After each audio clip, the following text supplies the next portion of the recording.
Vocês não querem começar? Pode ser. Eu achei esse capítulo uma continuação, de certa forma, do anterior, assim, até porque ele tá falando sobre o mesmo assunto, né? Mas achei Acho. mais tranquilo do que o capítulo anterior.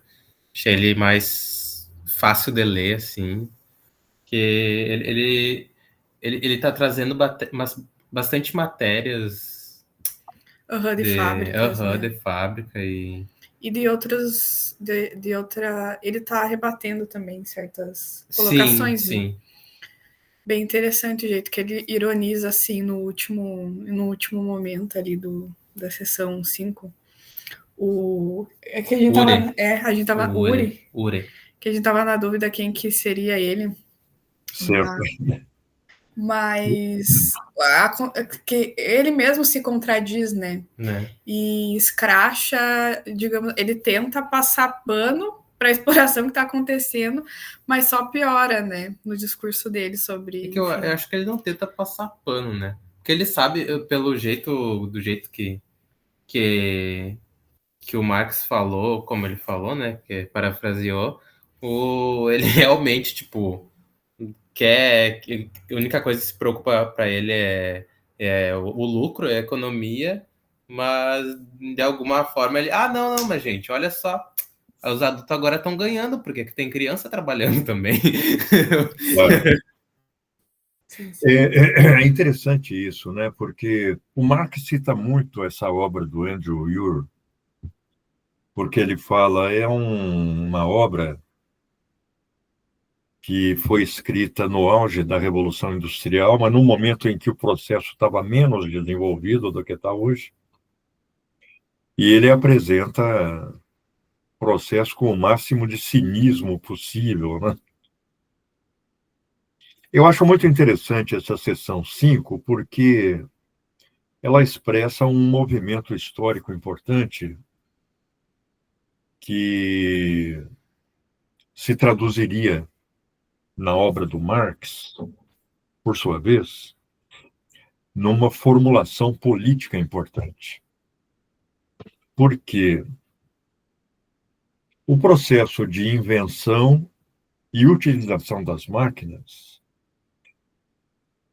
ocorreu com reações fortes. Não foi um processo em que alguém inventava um moinho muito mais produtivo. E aí, Manuela? Tudo tranquilo, Manuela?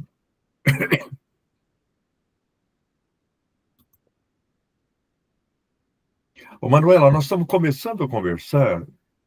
A Lísia e o Gabriel fizeram algumas observações iniciais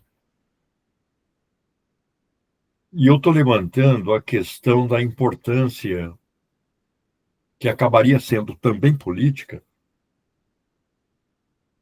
da seção 5. Porque na seção 5, o Marx fala da reação dos trabalhadores à introdução das máquinas. Não só dos trabalhadores, também dos artesãos. Houve a reação do poder político, que considerava que a introdução de determinadas máquinas poderia levar muita gente à desocupação. E chega a se desenvolver mesmo durante o processo em que a industrialização já avançava bastante, o chamado movimento ludita. Foi um movimento de quebra de máquinas, em que os trabalhadores entravam na fábrica à noite ou quebravam as máquinas nos campos e atribuíam essas quebras de máquinas a um lendário general Ludd. Mas eu acho interessante o registro que ele faz da reação que a introdução das primeiras máquinas produziu. Tem uma passagem que ele fala da reação de tosquiadores diante da invenção de uma máquina de tosquiar ovelhas. E ele fala da reação de 100 mil tosquiadores, né? Aquela edição do Tomás Kuczynski, de 2017, faz um abatimento nesse número, porque o Marx não revela de onde ele tirou esse número. O Tomás Kuczynski fala em centenas de tosquiadores. Que, é claro, falar em 100 mil tosquiadores, parece que tem mais tosquiador do que ovelha naquele contexto. De qualquer modo, em que pese a eventual imprecisão de determinados números, a gente vê que a introdução da máquina nem foi tranquila do ponto de vista econômico, nem do ponto de vista político, a ponto de determinados governos locais proibirem a utilização de determinadas máquinas e essa proibição durar um tempo considerável.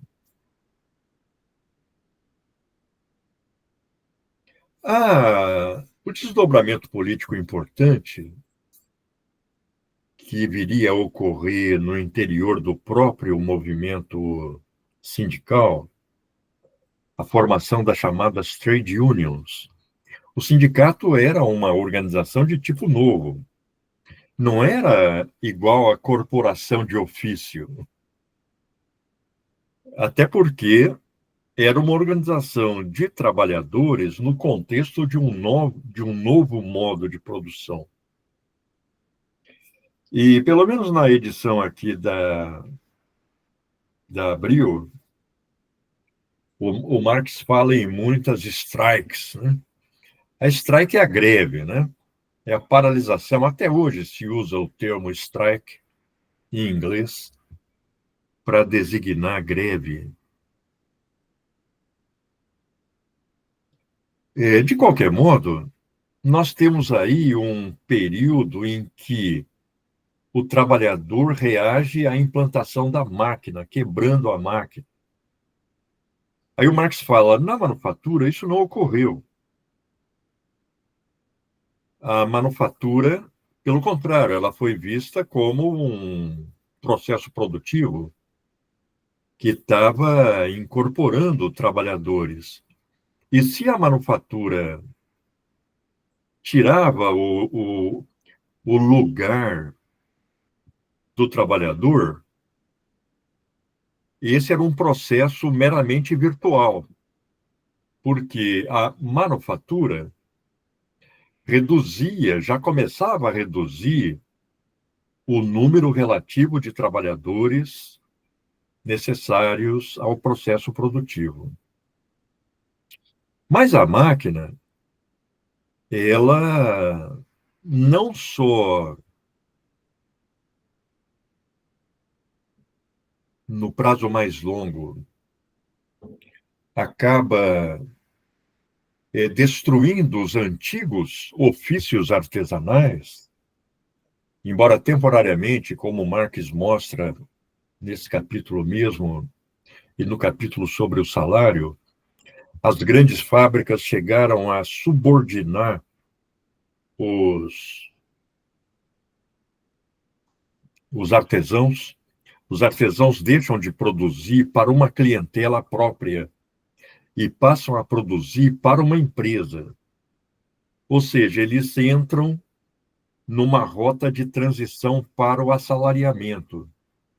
E aí a introdução das máquinas acelera esse processo, a ponto do Marx relatar aí o doloroso processo de extinção dos tecelões manuais na Inglaterra, muitos dos quais morreram de fome, né, porque não conseguiam concorrer com a produção maquinofatureira, etc. Mas o movimento sindical toma consciência de que O problema não era posto pela máquina, não era posto pelo instrumento de trabalho, pelo meio de trabalho. A questão estava sendo posta pela relação de produção. Então, quando os trabalhadores começam a tomar consciência de que o problema não estava na máquina, mas na relação de produção, há uma mudança política importante no próprio movimento de organização dos trabalhadores e no desencadeamento das lutas sindicais e políticas, né? Na sessão, eu acho que a sessão 4 é uma sessão bem importante, também por esse contraste que o Marx faz com a manufatura, porque o trabalhador ele perde o controle do processo produtivo, enquanto que na manufatura, com a ferramenta manual, o trabalhador tinha um considerável controle sobre o processo produtivo. Na fábrica, ele perde totalmente esse controle, porque ele passa a ser um apêndice da máquina.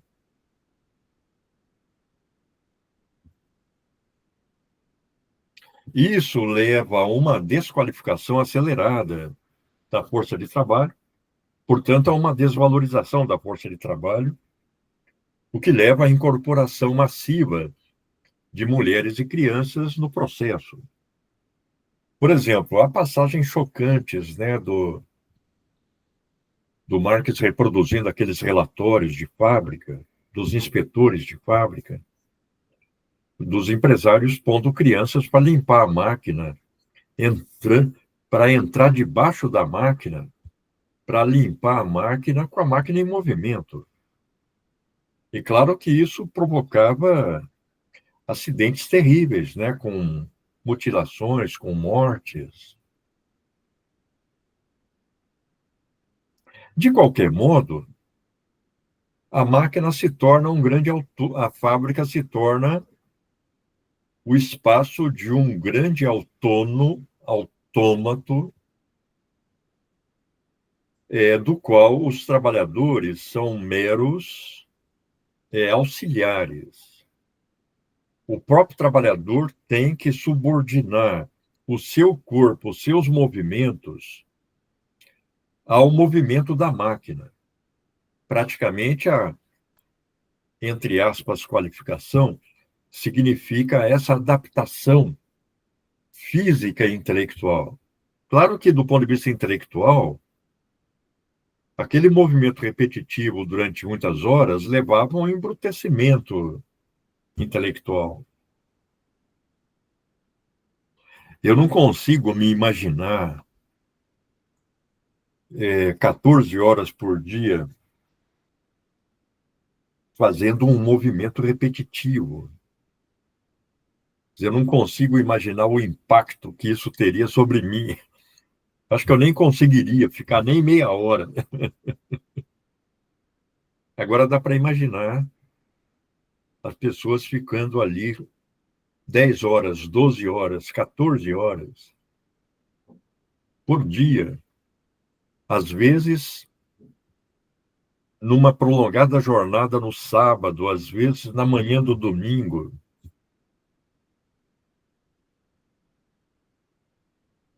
O Marx fala, né, que nesse momento não é mais a ferramenta que serve para o trabalhador, mas o trabalhador que serve para a máquina.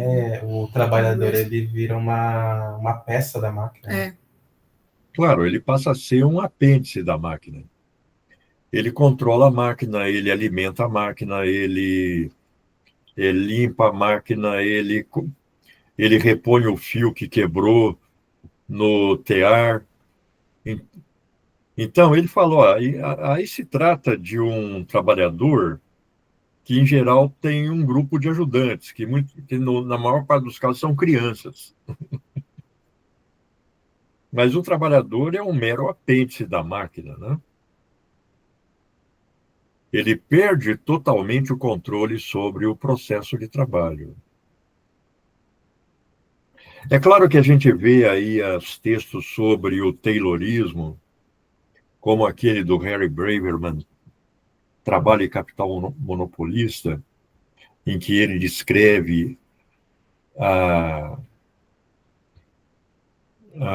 a implantação do Taylorismo nas fábricas no final do século XIX, início do XX, primeiras décadas do XX, e a gente vê, por esse trabalho, que os trabalhadores ainda controlavam determinados processos. O Taylorismo foi uma forma de radicalizar a desapropriação do trabalho do trabalhador. O trabalhador perde, com o Taylorismo, qualquer controle sobre o próprio trabalho, né? Que vamos levar em conta que nas empresas em geral e nas fábricas em particular, muitos trabalhos continuaram sendo simples, não qualificados. Por exemplo, de deslocamento, encher um vagão de minério com pá, até que se consegue desenvolver uma máquina que consegue pegar o carvão e jogar dentro do vagão. Então, muitas funções permaneceram ainda por décadas utilizando ferramentas manuais ou realizando operações não relacionadas diretamente com a máquina.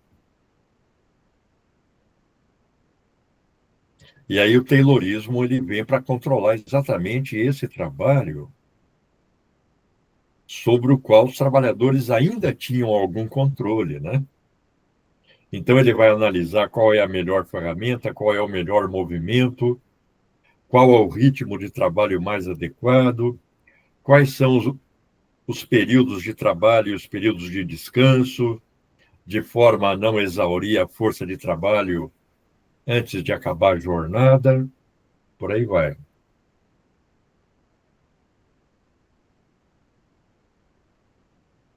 Agora, os relatos são sempre muito chocantes, né? Principalmente quando ele se refere às crianças, né? A presença das crianças no processo produtivo.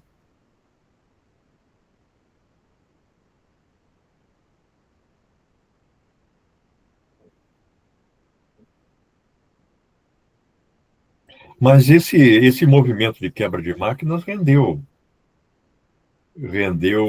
uma boa quantidade de papel e tinta na historiografia marxista, né?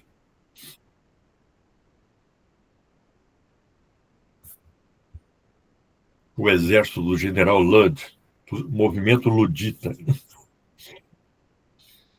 O Marx já faz referência a isso lá na Miséria da Filosofia,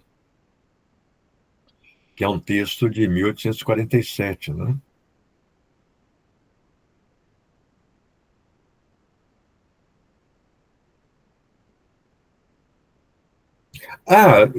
Literatura mais recente, eu me lembro que eu comprei, nos anos 70, um livro sobre sabotagem na indústria, exclusivamente. É que nas minhas mudanças e andanças eu fui tanto doando quanto deixando livros pelo caminho, mas esse livrinho era um livro francês, quer dizer, descrevia o processo da sabotagem industrial na indústria francesa. Era, na época, um livro recém-publicado, e que tratava exatamente disso, né? Da quebra de máquina. Que, claro, não é só a quebra de máquina. O trabalhador ele está vendo ali que a máquina está dando um defeito e ela vai quebrar logo à frente. Ele deixa. Ele não toma a iniciativa, olha, mudou o barulho da máquina, essa peça e tal. Ele deixa quebrar. Não é um processo, ainda mais das grandes empresas, sobre o qual as supervisões do trabalho tenham total controle. Então, processos como desperdício de matéria-prima, quebra de ferramentas, quebra de máquinas, o uso indevido da máquina, tudo isso faz parte de um processo de sabotagem do processo produtivo. Claro, um trabalhador numa fazenda, ele não vai dirigir o trator do jeito que o patrão dele dirigiria. Se tivesse qualificação para tanto, a máquina não é dele. Então, se tem um buraco, não tem problema, ele passa com a roda do trator dentro do buraco. Isso vale para veículos e outros equipamentos, né? Vale para animais. Está lá o bacheiro com um rasgado e tal, ele vai machucar o couro do animal, não deixa. E aí, quando tira o arreio, está lá pisado, uma ferida, né?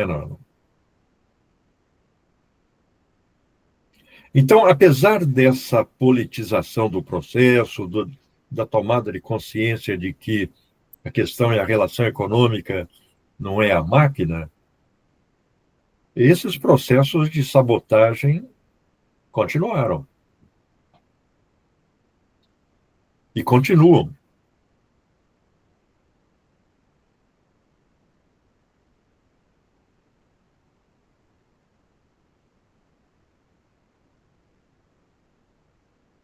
É interessante a gente ver as ferramentas de controle, né?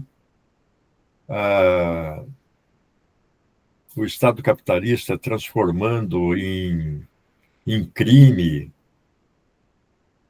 processável a partir do Código Penal a, entre aspas, quebra de contrato do trabalhador,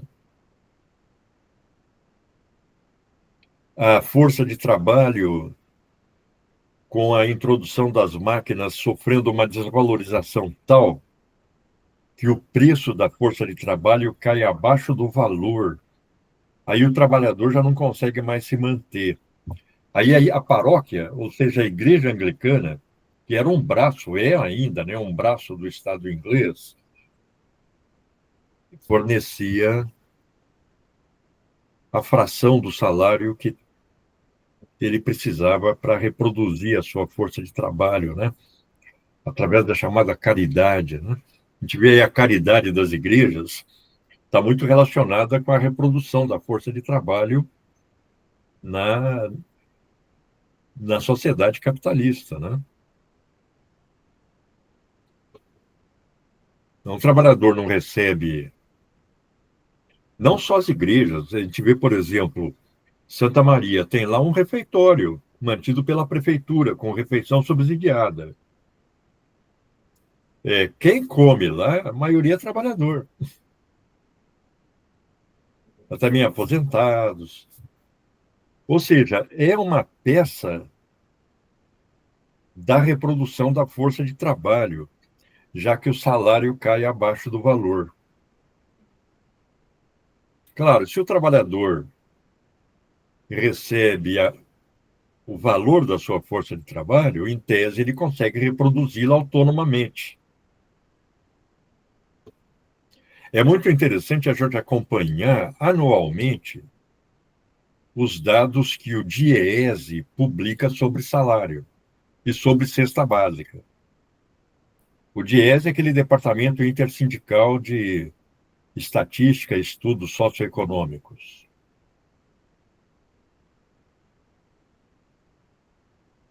É uma importante instituição de monitoramento e análise do desenvolvimento da reprodução da força de trabalho no Brasil.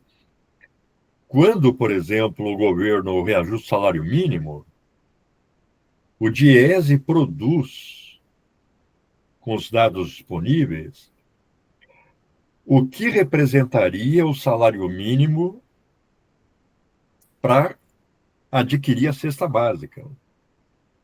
Quer dizer, o mínimo necessário de moradia, alimentação, vestimenta, remédio e tal. E, invariavelmente, o salário mínimo definido pelo Estado é muito abaixo daquele que o DIEESE calcula.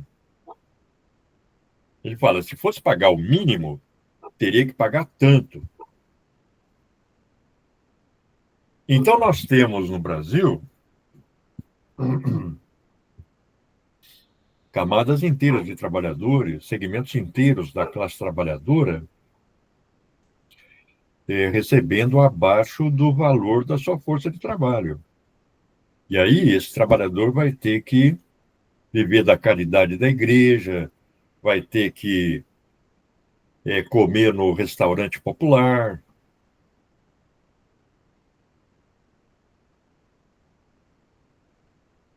Vamos lembrar que isso que nós chamamos de pessoas em situação de rua é um segmento da classe trabalhadora. Muitos trabalham. Muitos fazem parte do exército de reserva e tal. Mas muitos são trabalhadores, simplesmente não tem como pagar o aluguel de uma casa.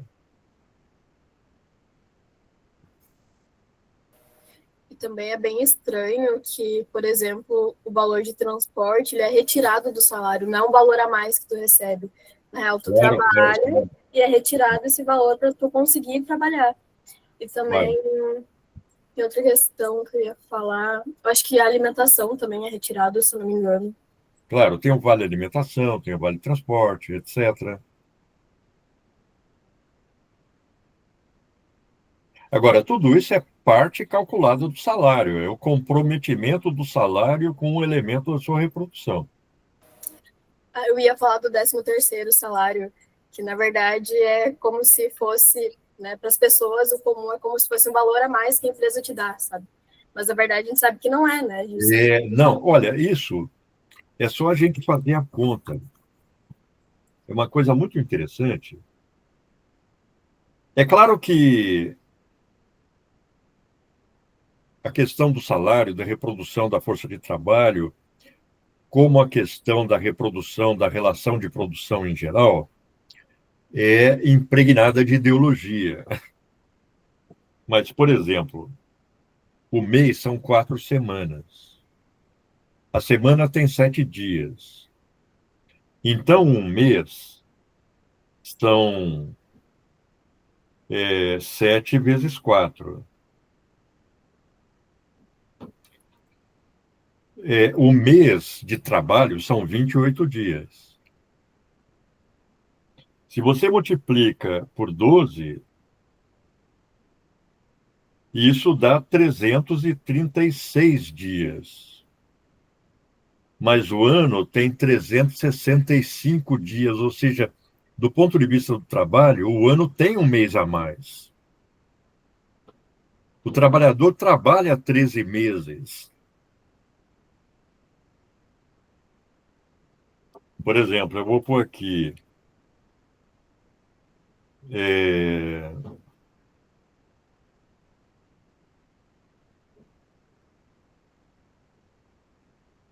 365 menos 336 igual 29 dias. É um mês e um dia, porque o mês de trabalho são 28 dias. Então, isso não cai de graça no bolso do trabalhador. Esse mês é trabalhado.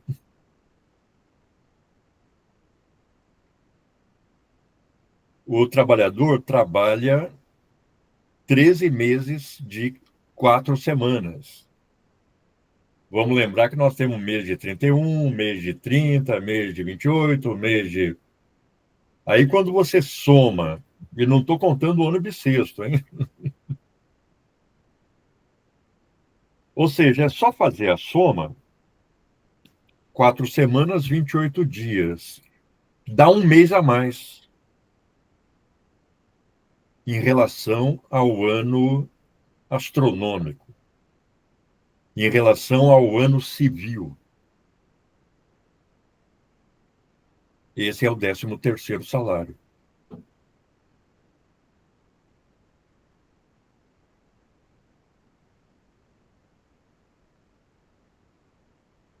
Por exemplo, o meu contrato é um contrato de 40 horas semanais. Então, num mês, são 28 dias.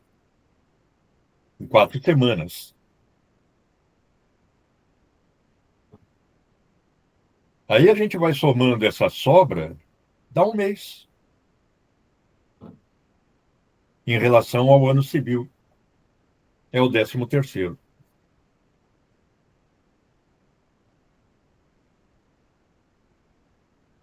Ou seja, o 13º é salário de trabalho realizado. Não é um bônus do Estado nem do empresariado. O empresariado não dá bônus para ninguém. Eu acho que isso nem é deixado claro, né, para os trabalhadores. É como eu falei, parece que é um bônus, né? Não é os dias Claro, trabalhados. claro. Mas se você puser na ponta do lápis, o trabalhador trabalha 13 meses por ano.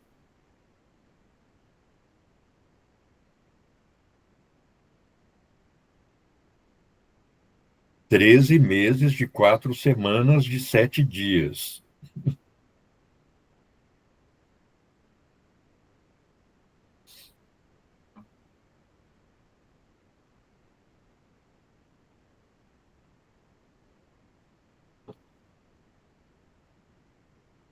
Mas eu vejo aí na porta dos supermercados,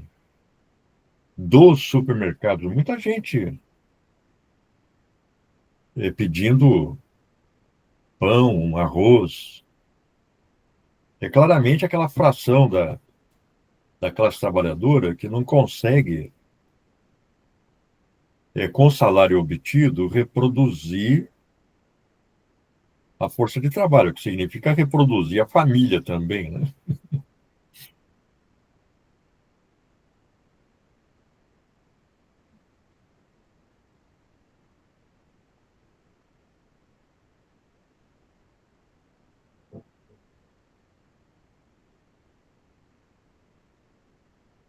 É muito interessante, é muito importante também a gente, e logo à frente tem os capítulos sobre o salário, em que a gente vai aprofundar esse debate, a gente discutir essa questão da reprodução da força de trabalho, porque essa é a questão central do capital. Quando Marx discute a acumulação do capital, no cerne da acumulação, da reprodução da classe trabalhadora.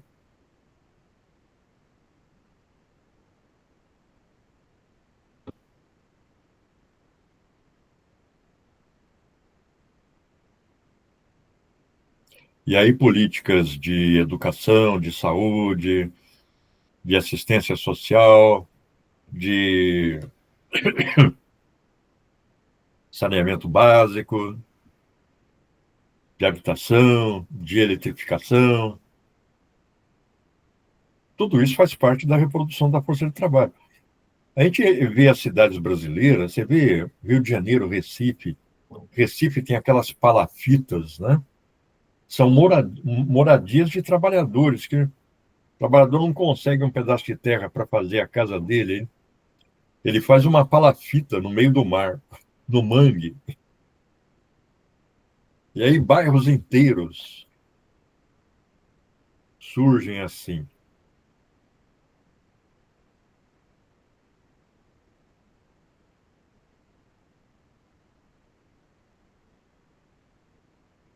Achei bem interessante que ele coloca ali a questão da mulher, né, que a gente também discutiu na semana passada, que ela já entra nessa condição de um trabalho menos qualificado, né, que o Marx coloca ali, junto com a criança. E aí também reforçou essa ideia, né, de que ao mesmo tempo que essa família ela era traficada, também eu imagino que tinha essa disputa, e esse imaginário também de disputa que tem até hoje, né, sobre a partir do momento que essa mulher ela é incorporada no mercado de trabalho, ela, entre aspas, tira o lugar do homem, né, porque é um trabalho mais lucrativo, digamos assim, para o capitalista, e também a questão da maquinaria, né, isso no seio da família, e como essa construção, ela é uma palavra que eu posso usar para isso, mas sádica, não sei, que provoca essa disputa nos próprios trabalhadores mesmo, né? Claro. Do machismo, do patriarcado e tudo mais. Eu acho que nós temos que superpor a relação capitalista de produção à relação patriarcal, presente na organização da reprodução, que é a família. E esses mecanismos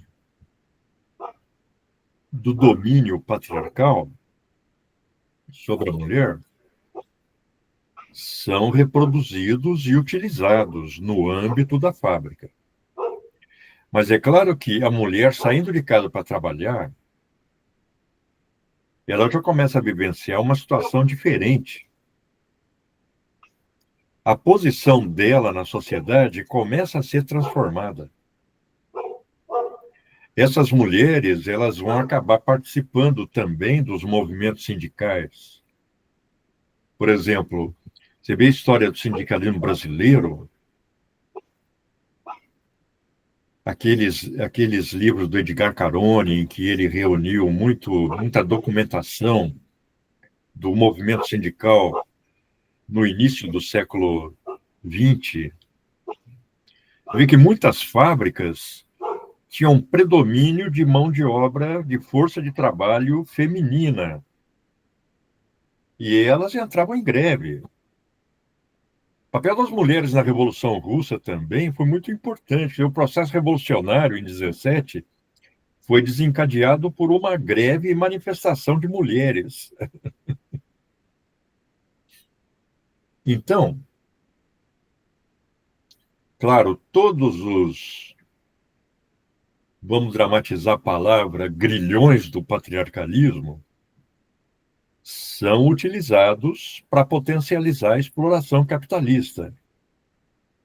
Mas, na medida em que as mulheres são incorporadas ao processo produtivo, se tornam assalariadas, adquirem a sua autonomia econômica, a posição delas, na medida em que elas vão se integrando aos próprios movimentos sindicais e políticos, isso vai transformando a posição da mulher na sociedade, a posição política, a consciência das mulheres vai potencializando movimentos de caráter feminista.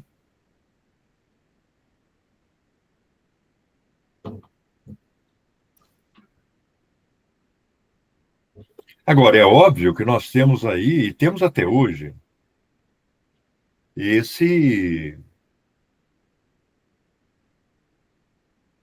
essa determinação patriarcal da organização fabril e do trabalho feminino. Você vê que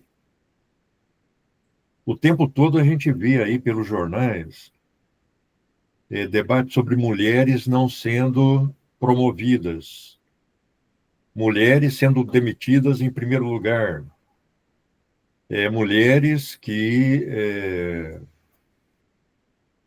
têm salário menor do que os homens para o mesmo trabalho, para a mesma função.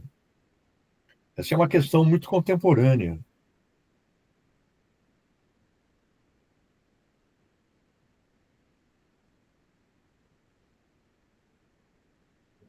Simultaneamente com os avanços do feminismo, que eu acho que estão intimamente ligados a essa transformação da posição da mulher na sociedade, e principalmente da mulher trabalhadora. embora o feminismo se desenvolva também, como a gente vê nos movimentos pelo direito de voto, nas camadas burguesas da população feminina.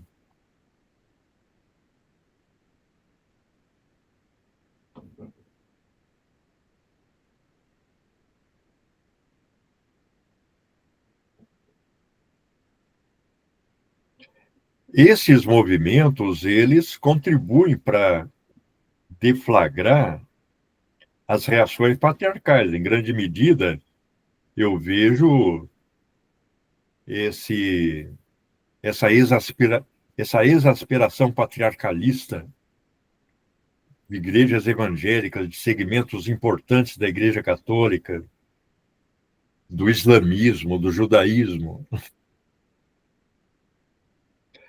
do hinduísmo. A gente vê o Hindutva, o movimento fascistoide do nacionalismo hindu, também provocando essa reação patriarcal, né? Essa tentativa de desmantelar direitos conquistados pelas mulheres, restabelecer mecanismos de controle. Uma parte das mulheres é incorporada nesse movimento reacionário e passa a defender que a mulher tem que ser dona de casa, ser criadora de filhos, ser reprodutora. Então, é um movimento complexo, mas que, até onde eu consigo avaliar, gera um processo de transformação irreversível na sociedade, que praticamente põe um fim histórico no patriarcalismo. As reações fazem parte, os conflitos fazem parte desse processo. Mas é inimaginável um retrocesso que elimine todas as conquistas do movimento feminista.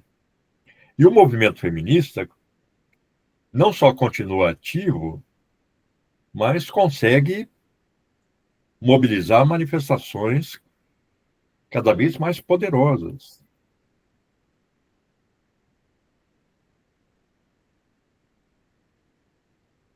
Isso pode não ter um impacto hoje, mas tem um impacto histórico que vai se sedimentando.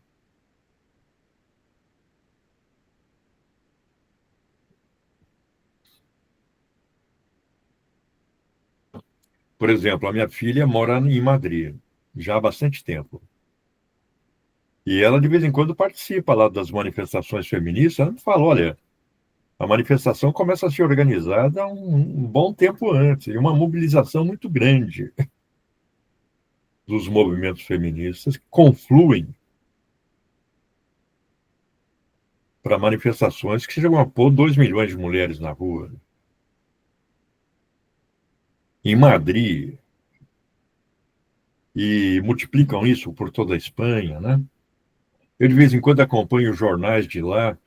Eu vejo hoje uma luta das mulheres em determinadas províncias pelo direito a ter no sistema de saúde o, o exame preventivo do câncer de mama.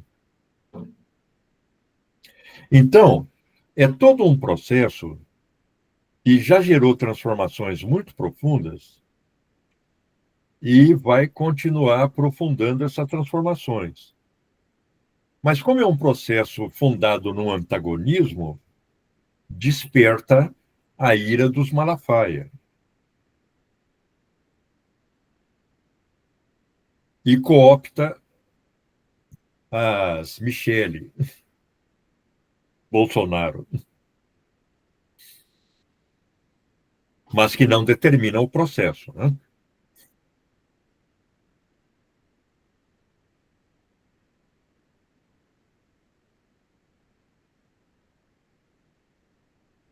eu vejo que dentro das próprias igrejas evangélicas, esse movimento se reproduz. As mulheres não são ali dentro recipientes passivos da sanha patriarcalista dos pastores.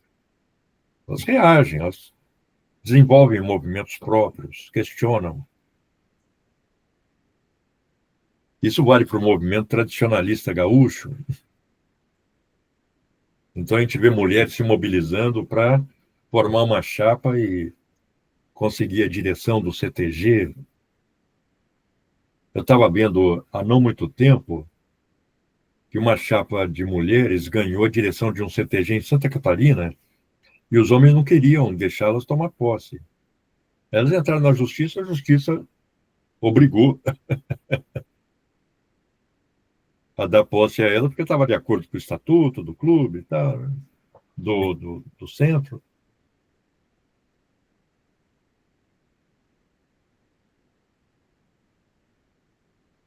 Ou seja, mesmo no interior dos movimentos conservadores,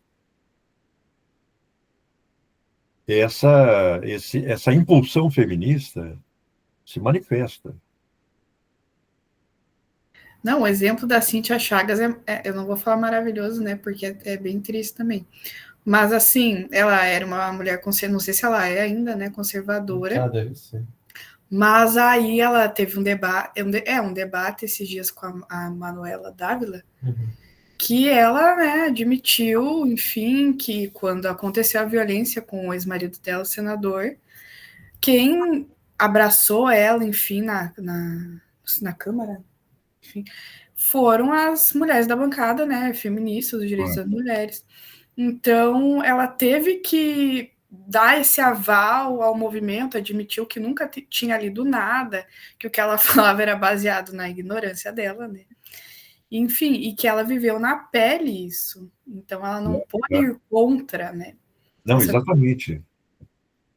Eu vejo, assim, muito reação de mulheres de tendências políticas e religiosas conservadoras reagindo à violência. Até porque ela, do ponto de vista jurídico na sociedade, é criminosa. E não é só um movimento de reação interno às igrejas, ele é potencializado pelos movimentos políticos. Com 1000 canais aí misóginos que propugnam abertamente a violência contra a mulher, inclusive o feminicídio.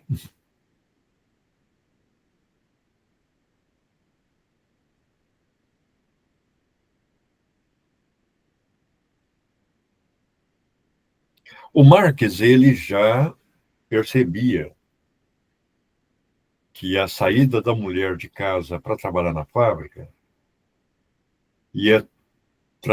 estava transformando definitivamente a família operária, as relações entre os sexos. Só que naquele momento tudo era ainda muito inicial, né?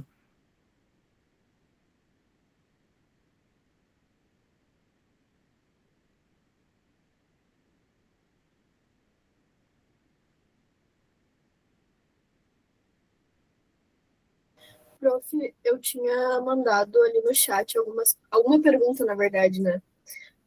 Se dá para dizer que a partir daí a tomada por completo do corpo do trabalhador. E aí, tipo, aliando com o que a Lísia tinha falado, né? Se há a completa tomada do maternar das mulheres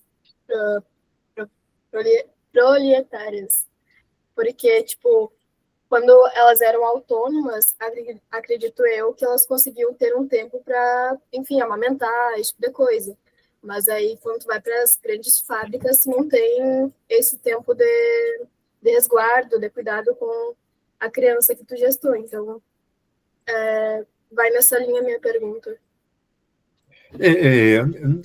Numa sessão anterior, houve uma exposição mais prolongada dessa situação, mostrando como a mãe que estava na fábrica não conseguia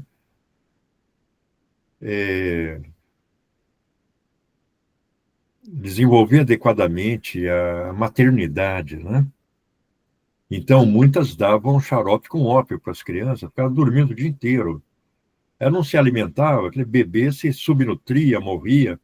As taxas de mortalidade infantil eram enormes.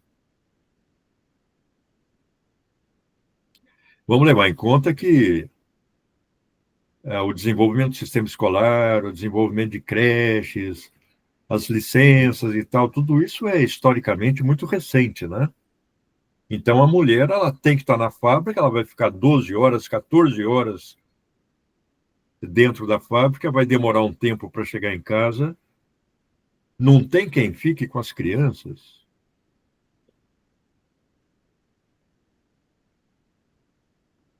Claro, eventualmente, não há relatos disso no Capital, mas a gente pode imaginar que algumas devem ter tido o apoio de relações familiares, da mãe, etc., né? É difícil imaginar essa relação naquela condição de pobreza extrema, né? Que basicamente o trabalhador trabalhava para se alimentar. Mulheres, por exemplo, que trabalhavam na zona rural e tinham que andar não sei quantas léguas ou quantas milhas para chegar em casa. Aí aquela criança, ela ficava ao Deus dará, ela ficava exposta a todo tipo de risco, né?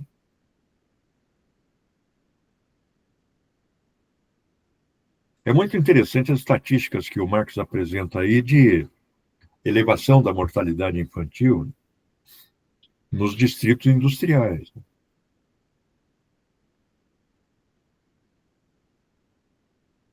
A mãe não tem como amamentar, ela não pode levar o bebê para a fábrica,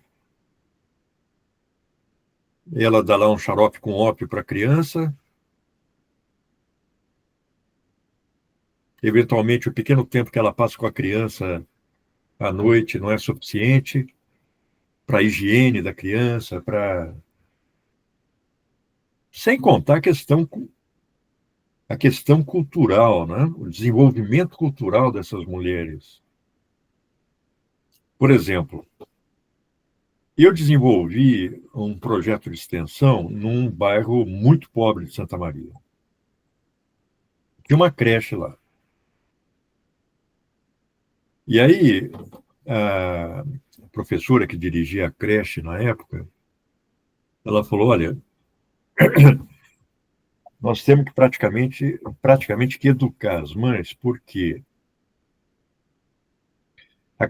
quando a criança vai para casa na sexta à tarde, ela vai de banho tomado, fralda trocada, limpinha.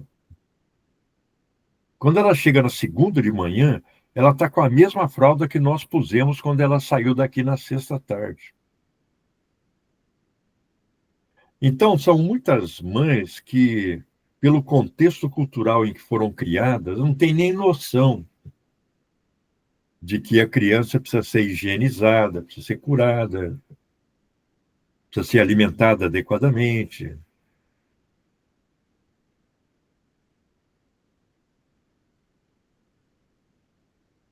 Eu, por causa de 2 meninos, 2 irmãos, chegaram lá na escola do bairro, num dia de julho, super frio, estava 1 grau. E eles estavam lá de camisa de manga, sandália de dedo, bermuda, quase hipotérmico. Quase não, já estavam hipotérmicos. Aí deram leite quente, e lá tinha uma caixa cheia de roupas doadas, e agasalharam os meninos, e arrumaram lá tênis para eles, e meia, enfim. Eu me lembro de uma professora dizendo que ficou até abraçada com um deles durante um certo tempo, porque estava gelado. Aí foram para casa, bem agasalhados. No outro dia, estava tão frio quanto no dia anterior. E eles chegaram na escola com camisa de manga, bermuda e sandália de dedo, quase hipotérmicos. Aí a professora falava, mas vocês não foram agasalhados para casa? Nós não demos blusa? É, tia, sim, mas a mãe falou que aquilo lá é só para passear.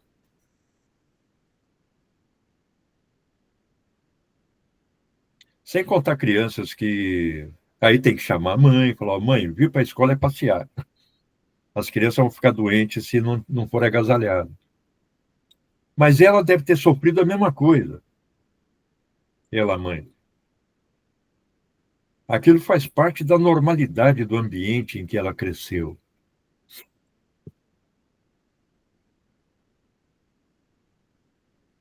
Essa é uma característica que torna mais pesada a, a, as dificuldades de reprodução da força de trabalho no Rio Grande do Sul, porque aqui tem o acréscimo do frio.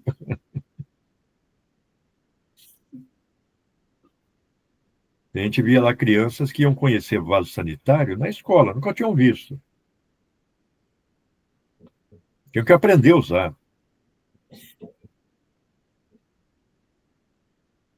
A criança chega com o pé cheio de bicho de pé, berne na cabeça.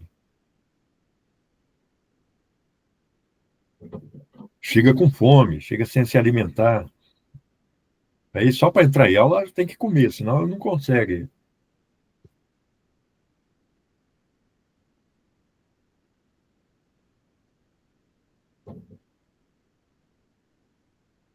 Eu lembro que uma vez eu estava num sábado lá, tinha um menino, aí ele ficou lá rodeando a gente, estava conversando lá com a coordenadora do turno. E aí, lá pelas 11h30, quase meio-dia, ela falou, vocês não vão para casa, não? Já está na hora do almoço, né? Aí o menino falou assim, tia, eu não sei se vai ter almoço em casa, eu vou ver se tem comida lá na casa do tio fulano. Aí eu fiquei imaginando como é que é a cabeça de uma criança de 8, 10 anos de idade que não tem certeza se vai ter comida em casa. Por exemplo, eu, com a minha limitada visão pequeno-burguesa, eu costumava dizer em sala de aula que a escola só vai ser boa quando a gente quiser ficar na escola e não sair o mais cedo possível da escola, como acontece.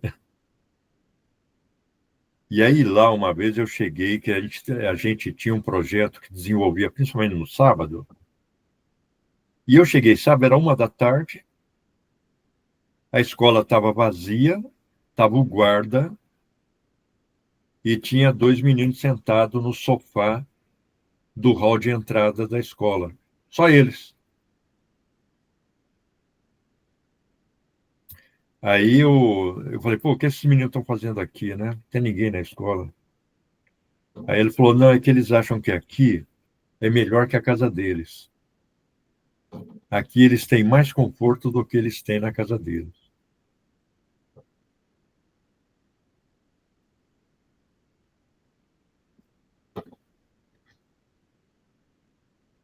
Aí caiu a minha ficha, né? Pô, eu estou falando isso de que a escola vai ser boa quando a gente quiser ir para a escola e não quiser voltar. Isso já acontecia com essas crianças, a escola. E olha que a escola lá não tinha conforto, tinha problema de manutenção e tal. O sofá onde ele estava, aquele sofá que tem mola saindo pelo. Mas para eles era um ambiente super mais confortável que a casa deles.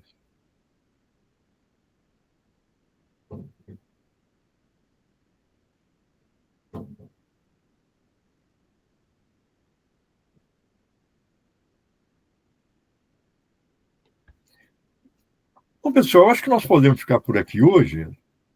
A gente já está terminando esse capítulo, né? Acho que falta mais um encontro. Deixa eu dar uma checada aqui.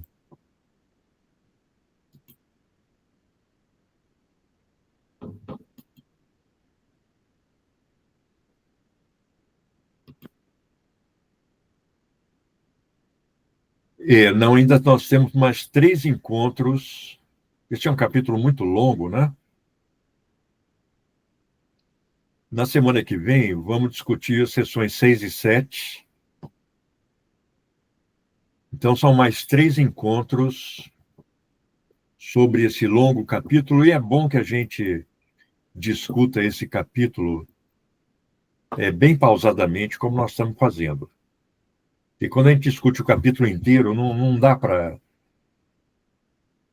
esmiuçar como nós estamos fazendo. Que o Marx está analisando aí o cerne da transformação que o capital produziu no processo produtivo, que é a maquinofatura. É o mais longo, né, inclusive. Eu acho que é o mais longo. São 10 subcapítulos. E você vê que ele faz menção aí às doenças de trabalho, à destruição psíquica do trabalhador, que ele não aguenta aquela monotonia, né? Claro, esse trabalhador, ele sai da fábrica, ele quer beber a hora que ele sai, ele vai para o boteco, ele vai beber cachaça. O Marx já apresentava isso nos manuscritos de 44. Ó. O trabalhador não aguenta a pressão psíquica desse trabalho alienado, trabalho repetitivo. Isso eu via na Volkswagen, em toda a grande empresa da região do ABC, na época que eu trabalhava lá, a saída era para boteco.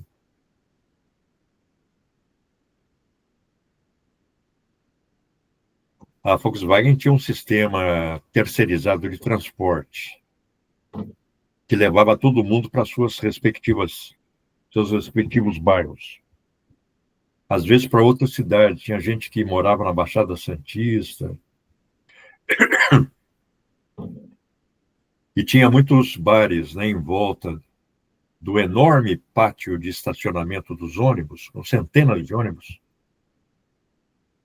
E o pessoal ia para esses bares e pediam lá a garrafa de cachaça e ficavam bebendo até o ônibus sair. Se eles não terminavam de tomar a garrafa de cachaça na hora que o ônibus saía, o dono do bar escrevia o nome dos caras na garrafa e punha lá. Eles iam pegar no outro dia. Sem contar as mil banquinhas, né, de garrafa de cachaça com copo plástico. Em geral, eram ex-operários da Volks, né, gente que tinha sido demitida e ficava vendendo cachaça ali na saída. Que era como uma saída de estádio, né? Cada turno eram 12 mil pessoas.